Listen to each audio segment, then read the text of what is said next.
I'm Steve Dann. I'm an Assistant Chief Constable from Hampshire in England in the UK. I've a 29 years service. 27 years of that was with the Metropolitan Police in London. I came over here just 4 weeks ago tomorrow, and my title is Senior Advisor for Police Intelligence, and it's to try and bring the police intelligence environment, structure, architect into and support the Afghans.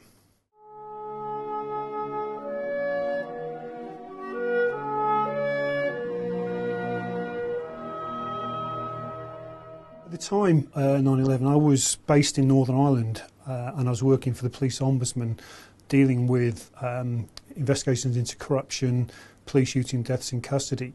And I remember it really well. I was given evidence in court that day. Back in London, I'd come back for a court case, and the court was just suddenly stopped, and we were called out and taken to a room at the side and watched events unfold on TV. And it was like nothing you could believe. You just couldn't believe it was real. To me, it looked like a film set as this was happening in front of me, knowing that in 3 hours' time I was going to fly back to Northern Ireland. As I say, it was total disbelief. You couldn't believe this was actually happening. And I remember watching, and it had already hit the first tower, and watching it as the second tower was hit as well, live on TV. And I was in a room, probably about 15, 20 people crowded around a very small TV in the police room within the court in London.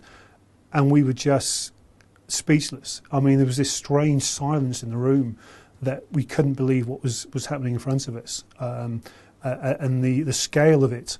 And then to sit and watch it as the buildings collapsed, again, just couldn't comprehend. I have to say, I knew at that point, for me, policing had changed. Totally. I knew that my career, this happy life of being a community police officer, that day changed as the whole world changed as a result of that. I've been here 4 weeks now. A number of my officers had been out here previously as well.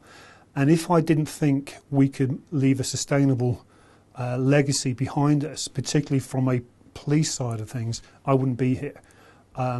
The NATO training mission, the NTM-A, it's got some challenges ahead of it. Our focus undoubtedly has been around the counterinsurgents and supporting the army.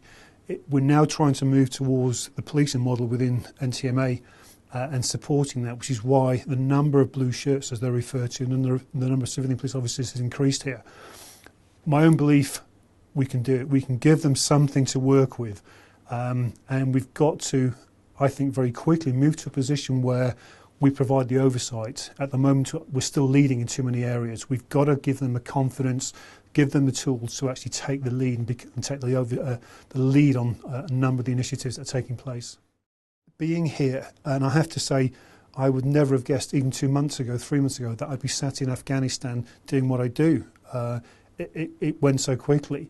It's really important because I believe that we have to secure Afghanistan, make it a safe place, and prevent the international terrorists and the threat to the UK. That's part of why I'm here, to protect the UK, protect my wife, my family, my children, relatives, and the people I work with in the UK.